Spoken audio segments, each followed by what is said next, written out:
The steps of developing an effective script. Good morning. This is Victor Arocho, producing live out of Miami, Fort Lauderdale. And welcome to the Sport of Sales podcast. And I got my weekly co-host here, Stephen Reuning. He's a self-made millionaire, angel investor, serial entrepreneur, and CEO of Deidre Moray Corporation. And we're getting ready today for another great podcast. How you doing today, Steve? I'm doing terrific, Victor. It's good to hear from you. It's always good to hear from you, my friend and my brother. Hey, today I want to talk about the steps to creating a script, right? The steps of developing an effective script. And as you know, as well as I know, everybody, there's scripts for every different, you could have inside sales, outside sales, but just the outlining of a script, the practicing of a script. I mean, there's more to it than most people think about how to develop a script. Number one, that also goes into role playing, and then I want you to answer this. And then the other part about scripts for me, it's the same thing as a playbook for a sports team, right? You know, they have they're doing their drill, they're practicing it, and then they watch film, and they see how they can improve upon it. And I know in reading and in talking with you, it's about practice, it's about memorization, it's about making sure you have those skill sets down. So, can you talk a little bit about the effective ways of creating scripts for success? I think part of what needs to be done is to talk a little bit about some misconceptions that non-salespeople or unpracticed or unprofessional salespeople have about scripts. So when people like us talk about scripts, sales professionals talk about scripts, we talk about a toolbox of scripts. I probably have 200 or 300 scripts that I use. And as a matter of fact, you see scripts in certain professional performers and stuff. So if you've ever watched, I don't know, George Carlin or Robin Williams, or these guys, people like that, and you watch them often, you'll notice, oh, here comes that same joke again. Here comes that same joke again. But it's a joke they pull out for a very, very specific context. It's triggered by a very, very specific thing that somebody else said in an interview or so on. And I think it's important to understand that that's what real scripts, true professionalism in scripts is about, to having a whole set of stories. And I'll give you an example of something really interesting that happened once. My forum group was meeting at my office, and we were taking a break. And at another time, you could explain what a forum group is if you think that the audience needs to hear about that, but we can skip that part. But we were taking a break, and somebody heard Greg handle an objection, and they go, "Wow, he's really good." And this fella is a pretty good producer. He's a very good sales professional, and he came when we got back in the meeting. He said, "I just heard this guy do this thing about sharing sheets. It was really amazing." And I kind of chuckled, and I let the meeting go on. And then the person had left to go to the bathroom, and he heard Greg do the same thing. And he comes back and he goes, "Oh, that was a script. I thought he was a great salesperson." And I looked at him and I said, "Wait a second. Did you hear what you just said? Before, the first time you heard it, and it was probably the only time you used that on that prospect, you thought he was fantastic. Now that you were behind the curtain, now that you were behind the show and saw how the show is made, you go, oh, you disqualified him. Why? Because it's a quote-unquote script, and that means he's not brilliant anymore. Well, wait a second, that's a crock of shit. It just so happens this was one of those unusual times that the same script got used in the same day, in the same hour or hour and a half and I'm familiar with the script. It's one that I haven't heard used more than 3 or 4 times a year, but it just happened by a freak accident to get used twice. So there's an interesting thing we can posit from that little example, that little story, and that is that somehow, this person who was a well-educated entrepreneur, a multi-millionaire, when he heard it second time and realized it was a script, he disqualified it as being something less than professional. But when he heard it the first time, and any prospect would only hear it once, it was amazing to him. Wow, this guy, what a stroke of brilliance. What an amazing salesperson you have out there. That's an interesting thing to understand. Now, the script that was used was a script that I think it's quite possible, Victor, that you and I developed the script.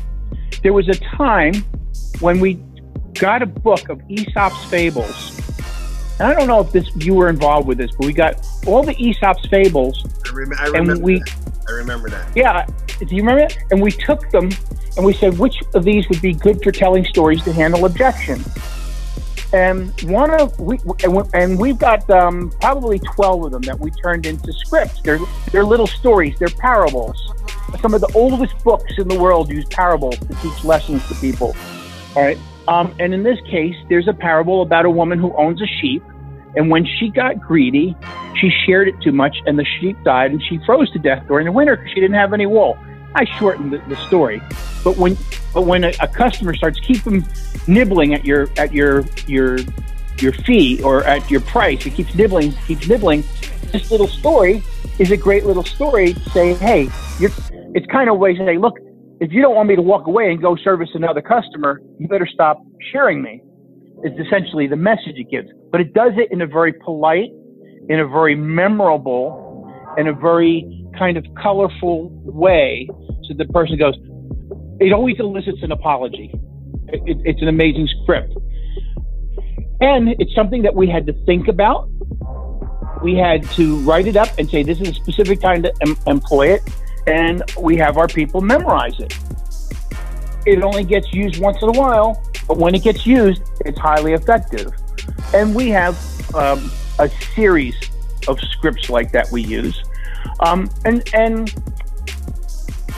the fact of the matter is 90% of the problems that occur at any of the steps in the process are pretty common for each given product. It's just like if you're selling electronic products, if you sell computers, if Microsoft sells computers, they have service people that you can chat with or you can call in, and you start at the first level and they say things like, is it plugged in? Did you turn it on? Well, plug it in again. They go through that. They have a certain script because 90% of the stuff that goes wrong is the same stuff. Everybody has the same problem. And the same thing in sales. 90% of the objections are the same. You only have to escalate to brilliance, 10% of the time. There's only 10% of the time that you got to say, holy shit, I don't have a script for that. Let me think of how we're going to solve this issue. 90% of the stuff, you can predict way ahead of time. If you can predict it way ahead of time, you can prepare for it. And now here's the thing about preparation. You brought up the football team and drilling and stuff before. Okay, so you come up with a new technique. Let's say you say, I came up with this great idea. I'm going to call it the triple reverse. Okay, now I know that's already invented. Okay, so the quadruple reverse. Well, the first time you try it, you're at practice. You divide your guys up into defense and offense, and you try it. And man, somebody gets nailed behind the line. You say, okay, we can't execute it that way. Let's try it this way. Let's try it that way. And then one day, you discover we can pull this off. Okay, now we can't use it a lot, but we can pull this off under a given situation. As a matter of fact, within the last 3 years, I watched a professional football, an NFL, not a college. I watched a reverse, a college or high school level play pulled, and they got away with it. But it was fairly recently, in the last couple of years. The fact of the matter is, sometimes, there's this one script that can just be pulled out at the right time. But, and this is the important but, you have to design it well, test it, polish it, hone it, try it again, get feedback, and fine-tune it till it works. Then once it works, You put it into your toolbox, and you don't pull it out till you need it. And then you work on another one, you work on another one, and you work on another one. If you were to sit next to the desk of some of my highest producers, and you sat there all week, and you sat there with a recorder, every once in a while, okay, you would say, ooh, that was a really interesting way of handling that kind of objection. And you'd record it. And then they'd go and do normal stuff, and then boom, another thing would come up, and you'd say, wow, that's really interesting. But if you stayed there long enough, you'd start hearing the same exact script being used again and again and again. All right. So it's important to understand that scripts are tools. They're just like plays that a football team would memorize, and you call on them based on how you read the other player. Obviously, the other player to a salesperson is the prospect.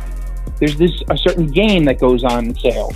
Now, there's some shortcuts to making scripts. So if I've got a young guy and he needs a couple scripts, I'll say, well, you're in this market. Go watch our senior guy, Joe Schmo, who's in this market, and listen to how he does it. Record how he does it, write it down, and then practice saying it, reading it. But every time you get some of his words aren't going to be your words. If you feel the need, you'll feel it in your gut. I don't want to say it that way. I'll say it this way. Say it in your own words. And when it starts coming out smoothly in your own words, record it, then write it down. Then go test it. And if it works, great. If it needs a little polishing, then polish it. But once you got the play, once you've got the script and it's working for you in your words, in your personality, in the way that you do things, memorize it, put it in your package, put it in your toolbox. A lot of times I'll get on and help somebody on my floor, and I'll demonstrate a technique. I'll demonstrate a script or a technique, and I'll do something. And I'll finish it, and they'll say, that's really good. And I will look at them and I say, but you can't use it. And they'll go, what do you mean I can't use it? I'll say, because my personality, my voice, and all the other pieces of inflections and things that I do, when I say something to somebody, they feel X way. Your personality, the way you come across on the phone, you don't have that way. So we have to find a similar solution, but that works for your voice, for the words that you use, and the expectation that somebody would have, coming out of your mouth. There's certain things, and Victor, there's your in personality. You and I share a lot of traits, so there's a lot of things that we could both do with people and influence them to behave in a certain manner that perhaps other people, I'm trying to think of somebody I could name that's completely different, that would say, yeah, he could never get his way through people the same way, but by using another way, they could. So scripts have to be sometimes modified, or some scripts can be used by some people, but they can't be used by other people.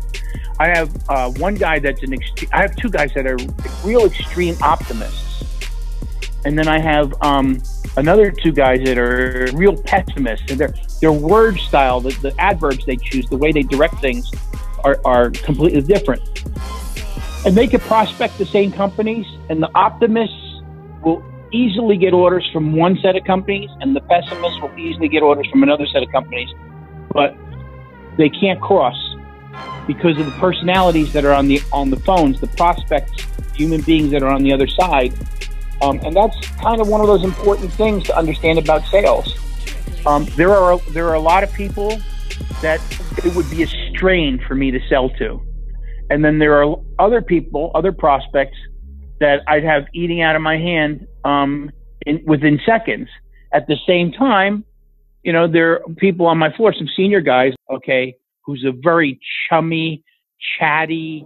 He's just I don't know. I don't even know how to describe him. Sometimes listening to him annoys me. Okay, but he's just a good guy, right? He's just right. Yes, I'm sorry. He's just a consistent good guy. Yeah, but there's in his personality, there's a kind of he's very kinesthetic. All right, And I don't do well with kinesthetic people. One thing is I'm always in a hurry. They talk too slow for me, right? They ask too many questions. All right. They don't catch on to concepts real fast. Me, I'm a high auditory or a visual, and so I match in information transfer. I match a different archetype of person. So there's some situations where I might say, you really should be talking to this person. If we've got something that's close to close, it's not working out, and the junior guys need some help. There's sometimes where I say, Greg will be better with this person. I just listen to him on the telephone talking to you, and I know that I will rub them the wrong way. Greg will rub them perfectly. And you have to understand that, because that's a dynamic that comes into your selecting your prospects and who you deal with, and trying to be a chameleon and adjust your tone and your pace and your choice of adverbs. I mean, NLP talks a lot about this. If you get a good book on neurolinguistic programming, you can understand these concepts. But in any case, the scripts that you use also have to be tailored to your personality. If not, if you use somebody else's script and they're a different kind of personality, you will definitely sound artificial. It won't come out as sincere. I could take somebody's script that isn't meant for my personality, read it, and then naturally, by me trying to act like I'm an actor in a play,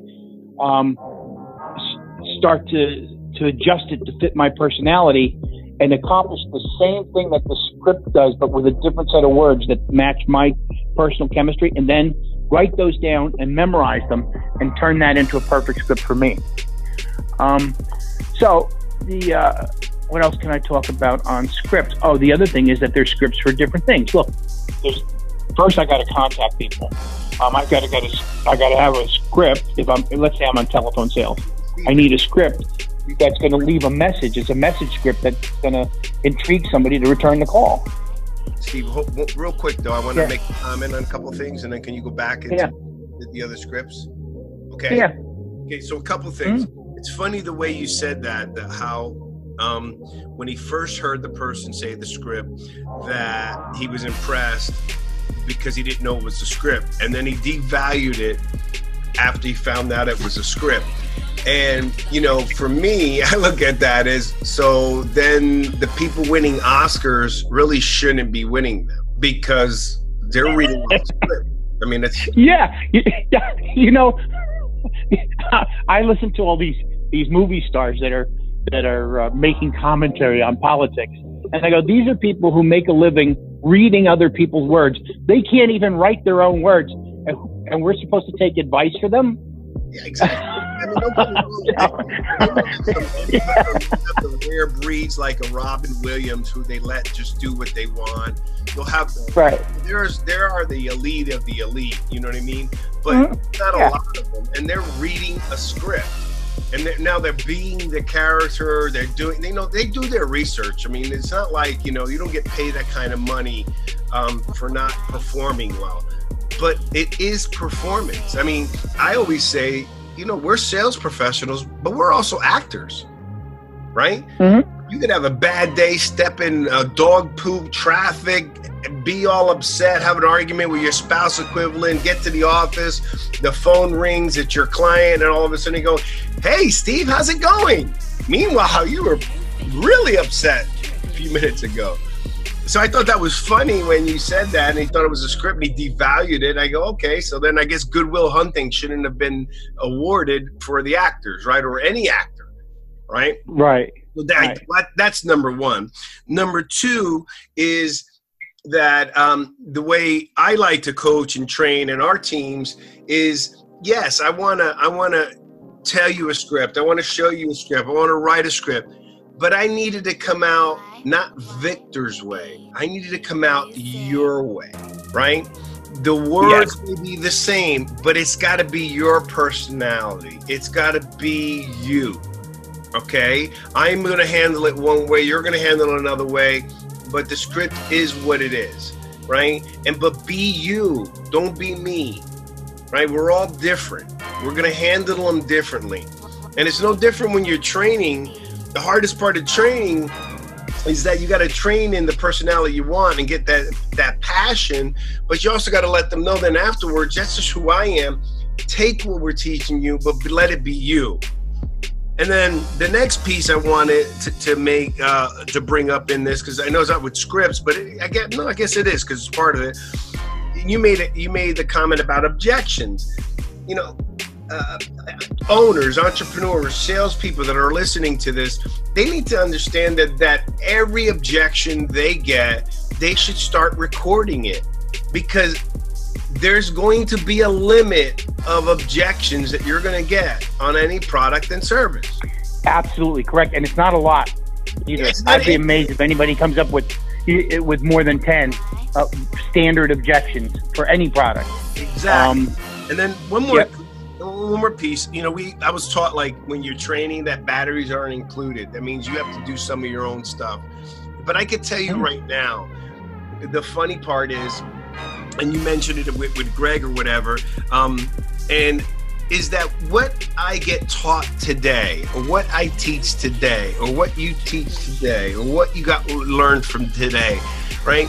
Years may go by, and all of a sudden it's going to come out of you. And you go like, oh my God, I was trained on that. But it's not necessarily tomorrow you're going to do it. So you may be seeing things. I have people calling me 2 years later saying, you know, that thing you taught me a couple years ago, I used it and it worked like a charm. So, you know, training is not meant for you just to do it exactly that time. It's meant for you to be prepared when you're in that situation. Would you agree with that? Yeah, absolutely. Absolutely, that's what I was trying to point out and say. You make a tool. A script is a tool. You put it in the toolbox. Then you make another one. Then you make another one. Then you make another one. You load them in the toolbox, and you only pull them out when you need them. Okay. The problem is a lot of salespeople, they have one tool. It's called a hammer. Okay. I'm going to bully this person into buying my stuff because I don't have any other tools. Okay, well, there's some precision tools that you can have, precision scripts for each given situation. So you don't have to be a pushy salesperson. Okay, you can be a salesperson that leads an individual to a decision that they're happy with. I'll tell you, there's an interesting story I tell, and when I do training with groups, I can see the head shaking. Yes, I ask people, I say, you know, it's interesting. I'll have somebody tell me they just bought something. Oh, I bought this really great car, or somebody bought a house, or somebody is recommending going to a store, and I'll say, well, what do you like about the process? Because I always talk to people about when I hear about a selling situation, because I like to learn from people's experiences, and often people will say to me, well, I really like that salesman because he didn't sell me. I can't tell you how many times I've heard people say exactly that, right? And then I look at him and I say, well, that's interesting. Okay, did you buy a car from him? And they go, well, yeah. And I said, did you pay money for it? And they go, yeah. And I said, when you went into the place, did you think you were going to leave with a specific car and pay that person for the car? And they go, well, no. And I said, well, then they sold you. You just didn't feel like you were sold, which means we have to look at your definition of being sold. And what they're really saying is, what I liked about that salesperson is when I left with the product, I felt comfortable in my decision to buy it. There are salespeople who the only way they know is they take out the hammer and the hammer and hammer and hammer, and they make it so painful not to buy. The person buys, but they leave and they say, I'm never going to that fucking place again because that asshole pushed me to make a decision I didn't really want to make. And then that institution, that company, that whatever, lost the customer. And it's because their salesman has one tool, hammer. Do sales evaluations. And in there's a few categories that are being measured. And one of them is, you know, your presentation approach. Another one is, can you sell on value? Another one is, are you qualifying? Another one is, are you consultative selling? And then there's one that's closing. So based on what I just heard you said, the guy that is just pounding in and pushy, and he may or she may score well on closing or may not, right? Because closing, but in certain scenarios, what I tell people who don't score well in the closing competency, but they're the other ones like consultative selling, qualifying. So think about it, Steve. If I qualify you, right, and I sell value to you, and I have a good presentation, and you respect and develop a relationship, for me, the close is easy. It's when you don't do those things that you have to pull out every close in the book and you have to keep pushing because you didn't do the things leading up to being able to finish the deal because you sold them on value. You were a solution, you were consultative, you were understanding of that person's needs. And it's just funny how people want that closing ratio to be higher when for me, I want your ability to sell value, to qualify, to consultative sell. Thoughts? Yeah. I think what I've witnessed is that a lot of sales trainers and there's a lot of sales, I don't know, sales philosophy or sales belief out there that you really got to learn to close. And like, that's the be all end well. When I help people design sales systems, the last thing I worry about is the final close. Now, I want to qualify that because there's this old saying, ABC, always be closing. I think it's Glenn Ross, or some one of those plays, that I think it's Glenn Ross, Alec Baldwin comes in. There's a movie of that play, and he says, always be closing, ABC. I do believe you should always be closing, but I mean something different than banging people with a hammer. I often ask people to, if possible, break their process down into 5 or 6 or 7 major closes. I mean, if you have a very complex project, the first close, by the way, let's define what a close is. It's to get your prospect to make a bilateral commitment of some kind. I mean, the final close is you deliver the product, I pay you the money. But let's look at the first close in a process. Let's say I sell custom automation for machinery. Well, the first thing I want to close a prospect on is sending me a request for proposal the next time they want to automate something. So I want to make that commitment, and I'll give them a commitment back. If you give me that request for a proposal, I will get you a proposal within 1 week. It's bilateral. All right. And so that's the first close. All right. And then you can add second close and a third close to the process before the final close. And I don't think I see, every once in a while, I mean, I get involved where I buy a lot of stuff. Okay. I'm a millionaire. I spend my money too. Okay. So, when I buy, there's some people that I really like to buy from. I'll go back and buy another thing from because I just enjoyed the process so much. But only sometimes do I see people who really go through the process and get one close and then another close, until they get a final close. Okay. I'm sitting here. I have an $11,000 Gibson guitar. It's called an L5. Hanging on my wall. It's 12 feet away from me, and I'm looking at that one. I'm just thinking about the sales process. Now, guitars are for some people they're toys. For some people they're collection things. I own about 65 guitars, so I'm a kind of guitar collector and a player. But $11,000 is not a cheap guitar. And the guy who sold it to me, he sold me several. He has sold me several fairly expensive guitars. That's the most expensive one he sold me, and he does it because he has me closed, and he cultivates me as a salesperson. He called me when he and his managers were going to the factory, the Martin factory. Martin is a manufacturer of high-end acoustic guitars, and they're over in Nazareth, PA. And he said, "Hey, me and the manager are going to go spec some guitars. Would you like to come and learn how the guitar is made?" I said, "Yeah, sure." While he was there, he's educating me, but he's also getting me committed. And he's slowly soft closing me and saying, if we did something like this, what do you think, Steve? Would you be interested? And finally, at the end,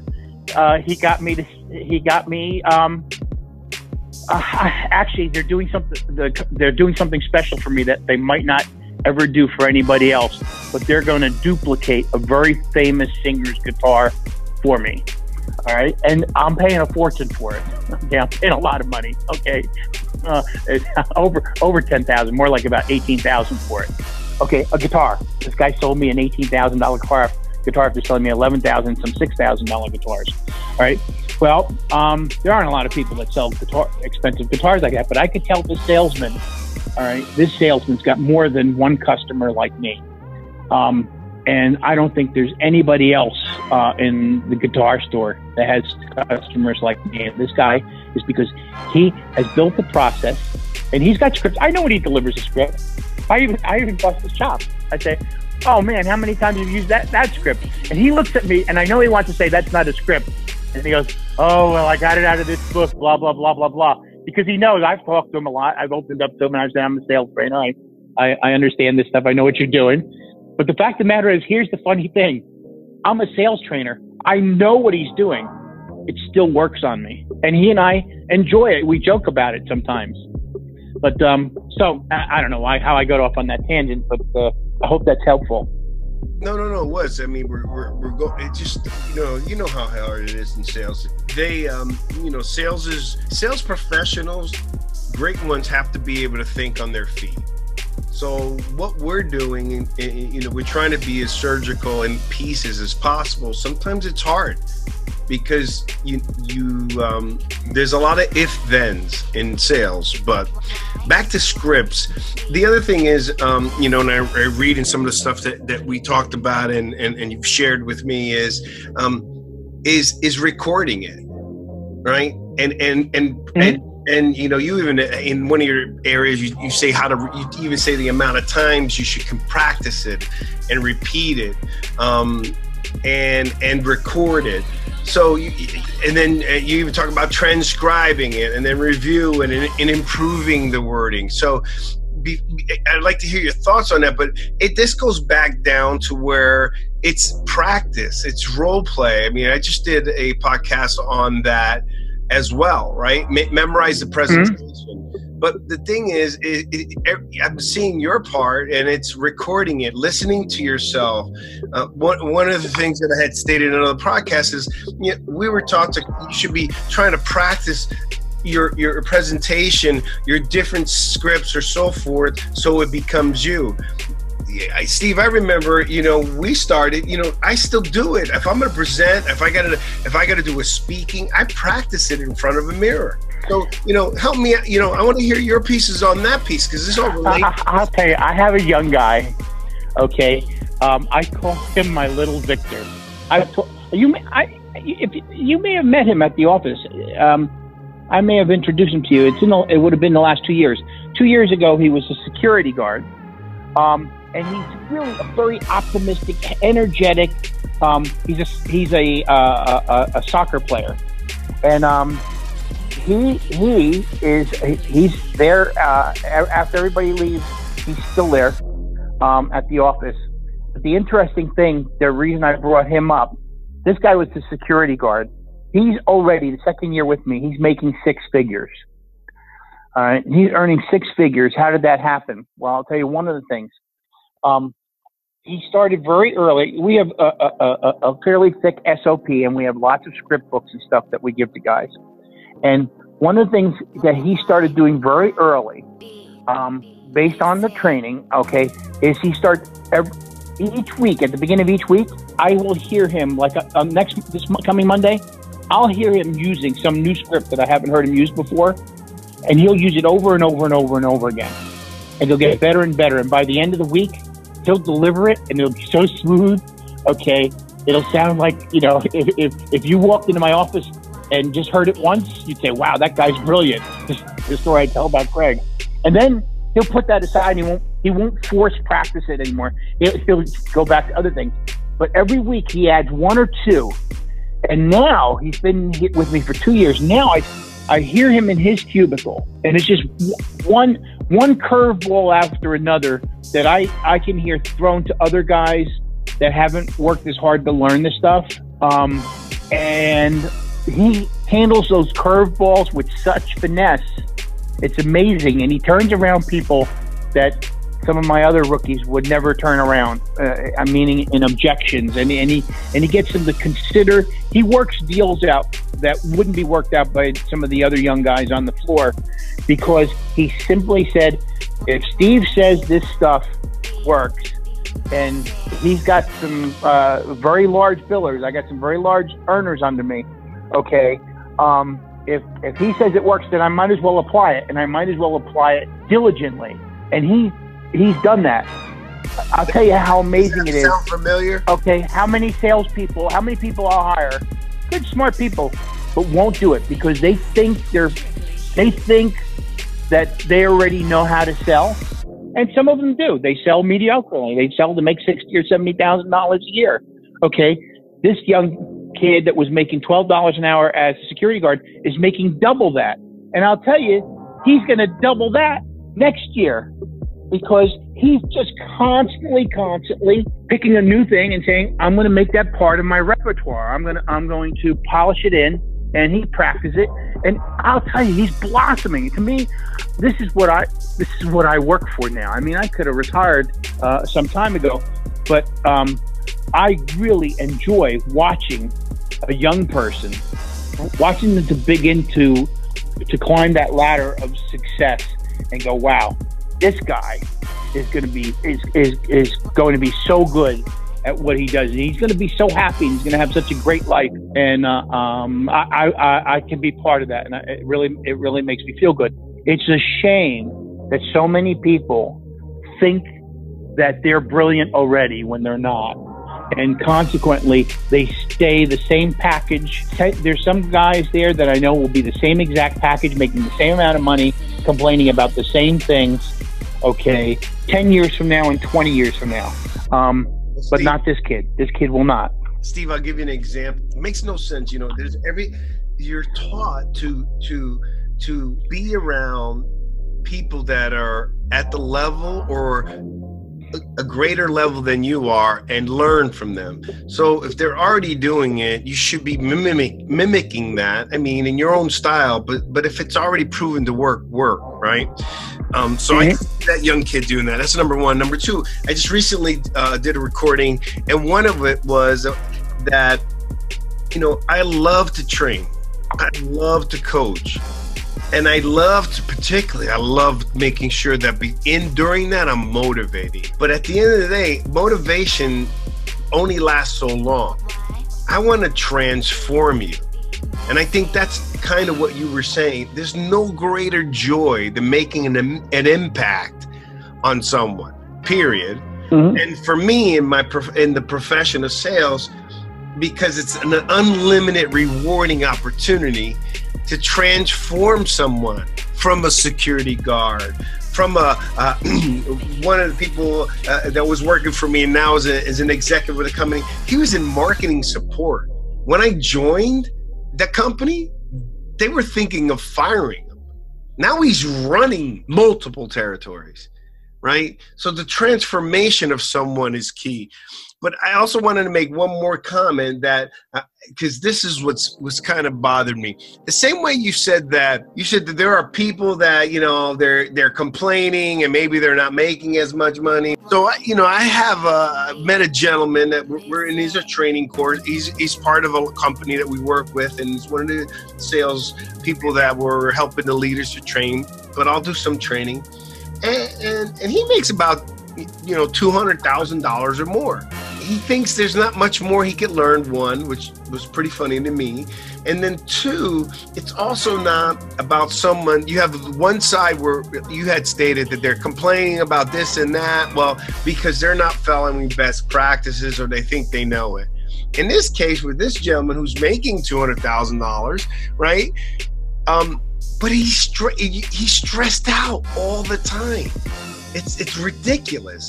So my point being in that is, regardless of the money, if you don't accept the possibility of learning, because I truly believe if he would open his mind to being coached and trained, he can make the same or even more, but being efficient without being stressed out.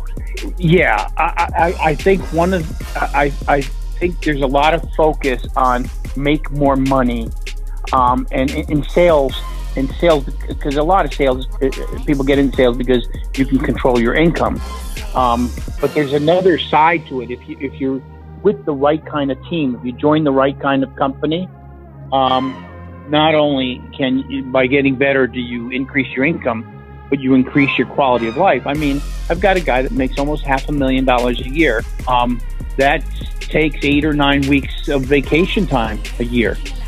And when his daughter has a ballet recital, or his son has a game, he takes off in the middle of the day and goes to it.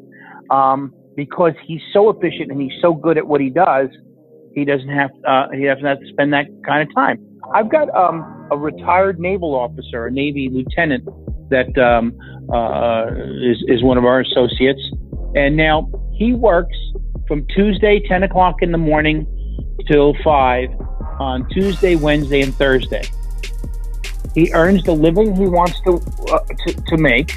He lives on Long Island on the water. He has a house on the water. He sails, he doesn't work in the summer. The 2 days in summer, all he does is he hangs out at a yacht club and he sails.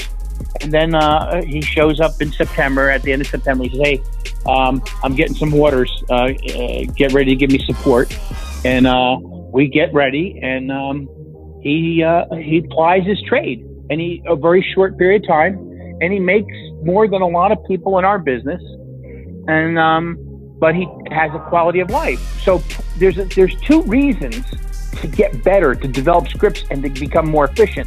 One is so you can sell more, but 2 is so you can tell more, but in less time, with less stress. Another thing is only working with the customers you want to. Okay, look, I hate having to work with customers that I don't like. As a matter of fact, my guys know. If there's certain customers I'll help them with, and there's certain customers, because we produce so much, there's some customers I say, I don't talk to people like that. It's your problem. That's your monkey. Go see if you can get one of the senior guys to help you, because I won't even talk to that human being. Okay? That's a great position to be in. Now, am I saying that's appropriate behavior for everybody? Not necessarily. But the fact that I have the freedom to run my business that way because it's so efficient and so fat, okay, says something about the fact that we are good at what we do. We're good at our specialization in our marketplace. And so it's not only just about making money, it's about quality of life. I'll tell you another thing about my marketplace, or about being good at something. I get to work the products I'm involved with. Okay, I can pick different marketplaces. I like cool shit.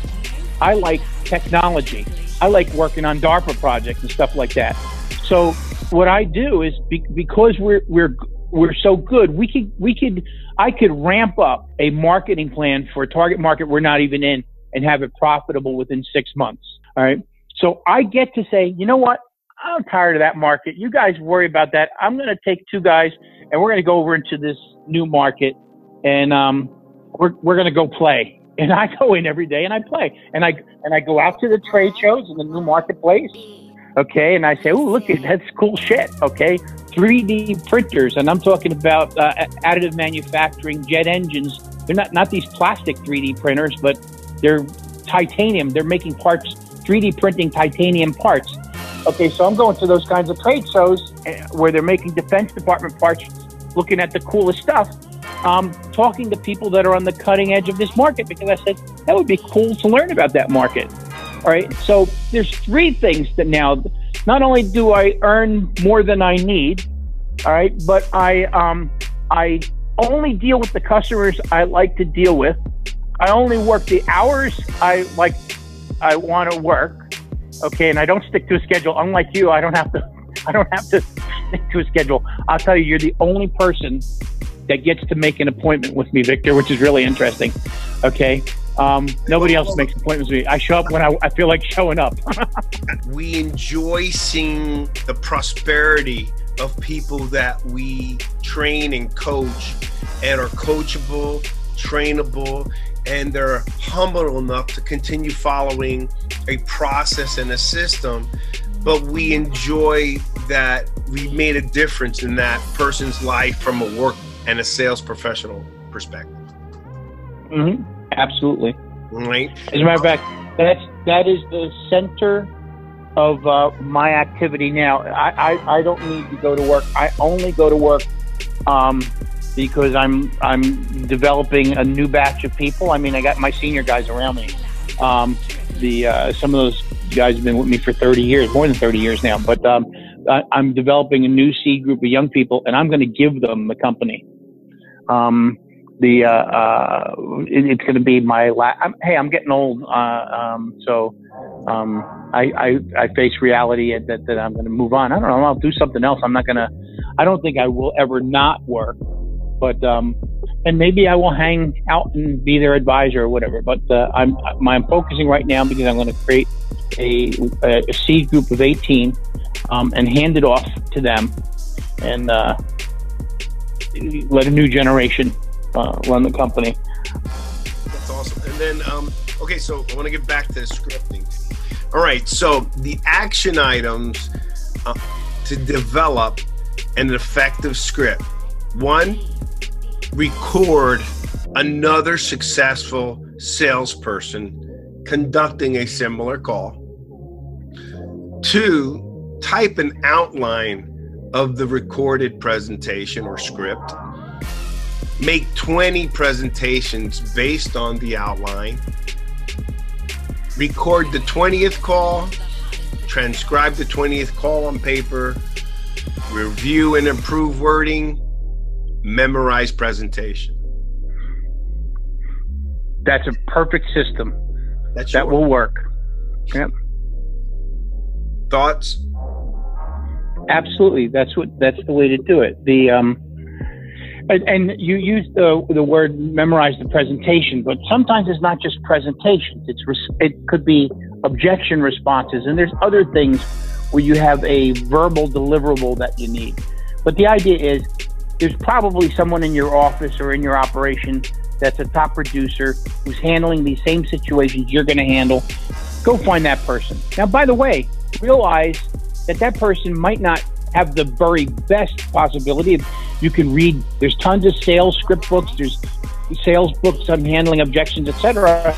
You can go and read those and come up with other new ideas. But probably the first place to start and the easiest is just record a top producer in your company selling the product that you're going to be selling. And then once you've recorded them in those given situations, you take a look at that situation, whether it's a presentation or objection handling. You outline what they did. You then express the outline in your own words. Now, the first couple of times it's going to come out rough, but by the 20th time it'll come out good. Record that, and then make that a written script and memorize the written script. Pretty standard. Now, what I'll do is I'm going to just give you a little demonstration of something that's a classic script. It's called the Benjamin Franklin script. Most trained salespeople are familiar with it, but 80% of them don't do it correctly.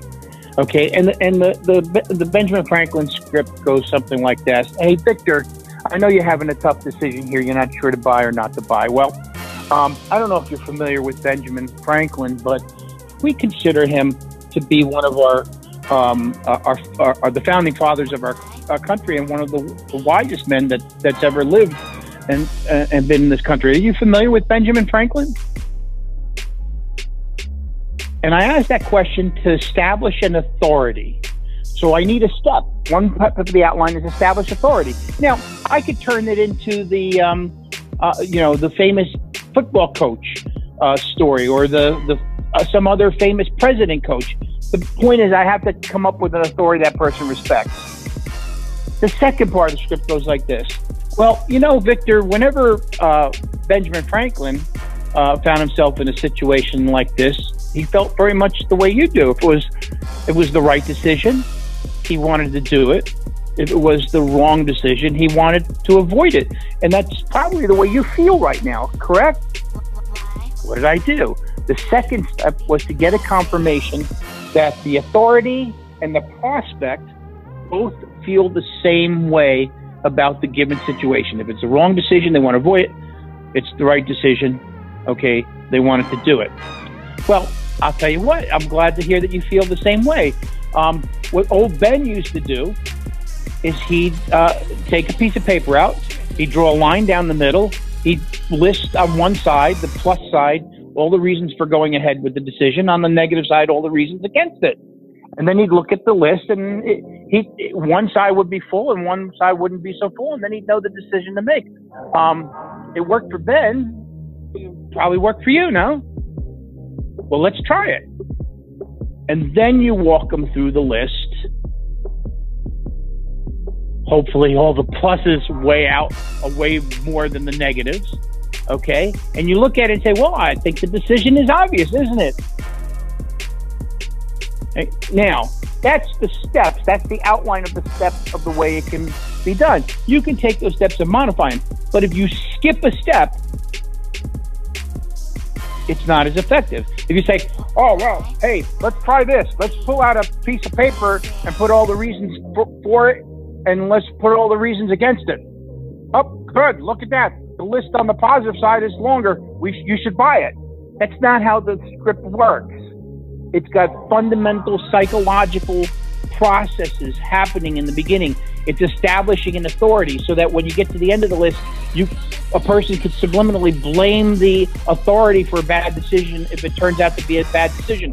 There's a sophisticated psychological methodology happening here to help a person get through the emotional, not the logical. Even though the list is logical, there's an emotional component, underlying component behind the script. All right. Some people figure out how to do this naturally without realizing the science of the psychology. They're the natural salespeople. Some people have to understand the science. Some people just have to copy what other people do, hoping that the reason it's working is there's science behind it. My point is that there are specific steps that people that get used in these scripts that work. And you meaning the salesperson listening to the script, may not understand why each step is there and why it works. And consequently, don't try to shorten it.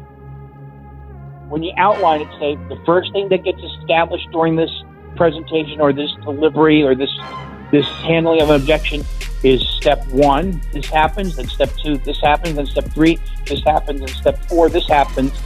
Let me make those steps happen, of course, in my own words that work with my personality and the language that comes out of my mouth normally. All right. But the outline part is really crucial that you don't shortcut it. Now, Steve, when you say outline, I'm used to writing a script, rewriting it, practicing it. The outline part is interesting. So when you say outline, help them out. Help me out. Okay, so, there's times when I'll be in the sales operation and I'll hear somebody handle something. And I go, wow, that was great. I never thought of that. That's a really wonderful way of handling that. Can you do that again? And what I do is I'll record it or I'll write it down real quick, real fast. And then I'll dissect each of the sentences that were used. And I'll outline, I'll say, what happened in this sentence? Why, what effect did that have on the prospect? Why is that sentence there? What is its purpose? Now, I'll tell you, sometimes I'll tell the person I just watched use it. I'll say, why'd you say that? And they'll say, I don't know. I just know it works. Just, my gut told me. Of course you would do that. And sometimes they can't explain why. That's okay.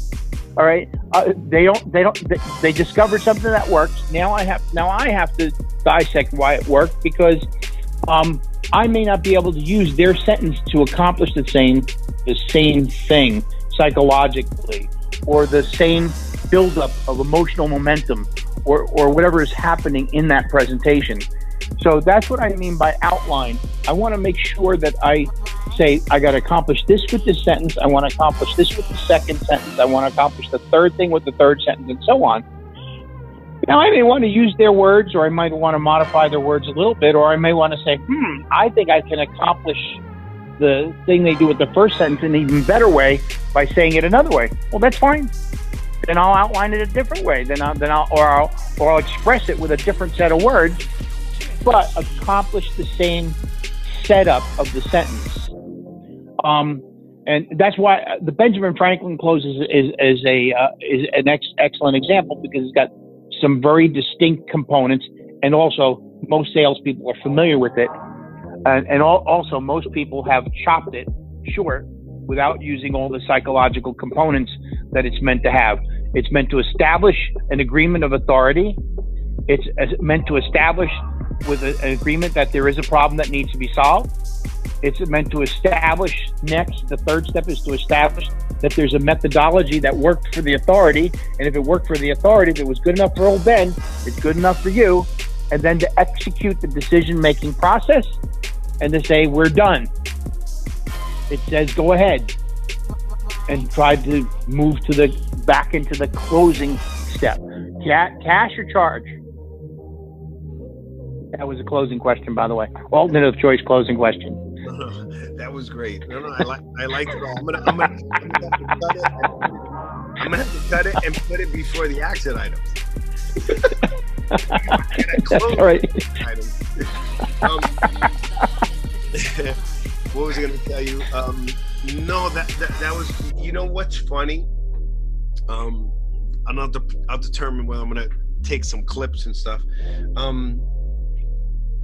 The funny part is, there are sales gurus or trainers today that actually downplay the Benjamin Franklin. They actually act like, I don't know, they don't give it the respect that it should.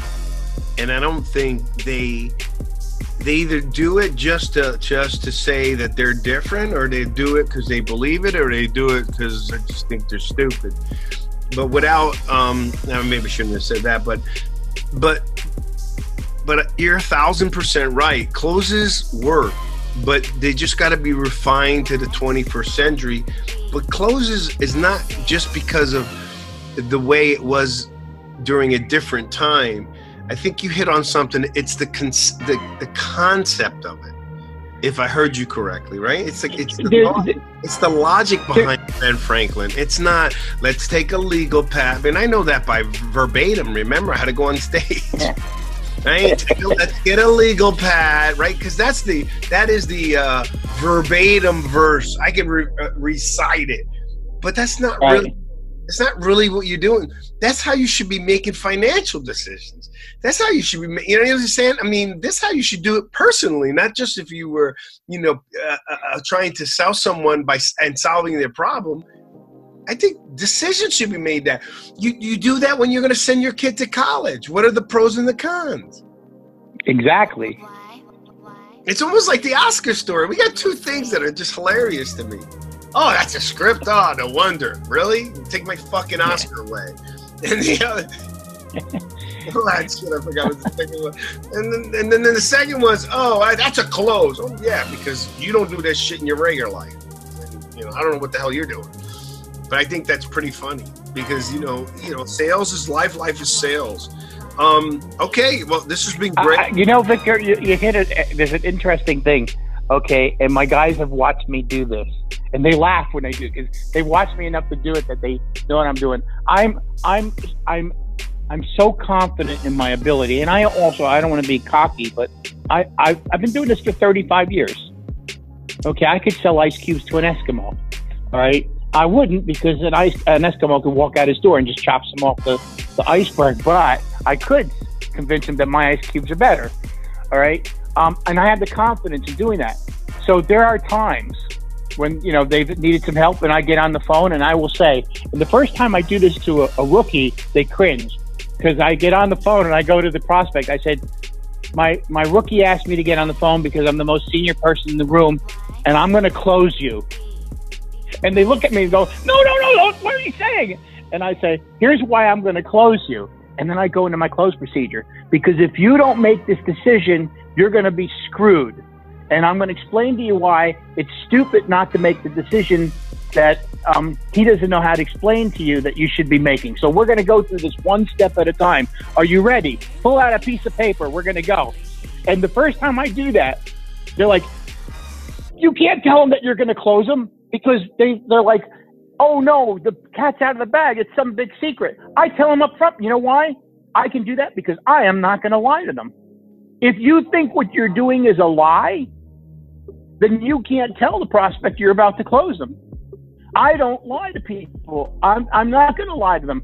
I'm going to tell them the truth. The point is, though, that I'm going to do it. I'm going to break it down into so many steps, and I'm going to listen to every argument they have, every objection. I'm going to turn it around and show them why they're wrong. And the fact of the matter is, if it turns out they're right, I'm going to say, you know what?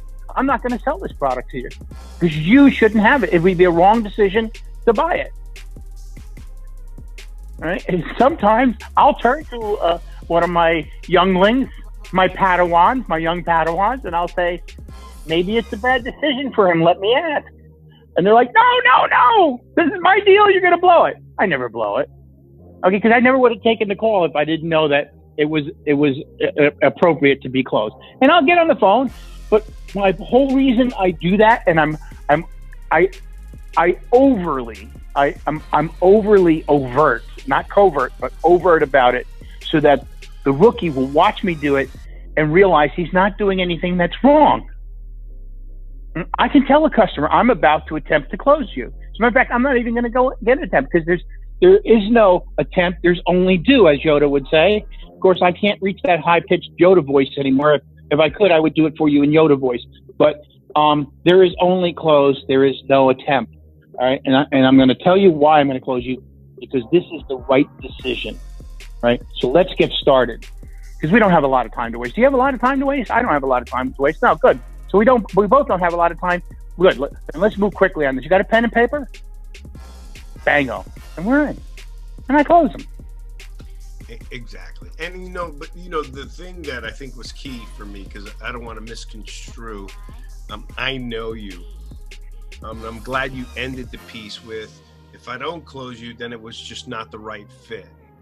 Right. So right. That's what it really comes down to. And I think I also feel that, I don't know about you. First of all, I'm very confident in my sales skill set and my ability to do everything best practices in sales. Now, I will tell you, there are times I have my sales process that I follow, my 7 steps, and the times that I have fallen off of those, my success rate or my failure rate increases almost to 90%.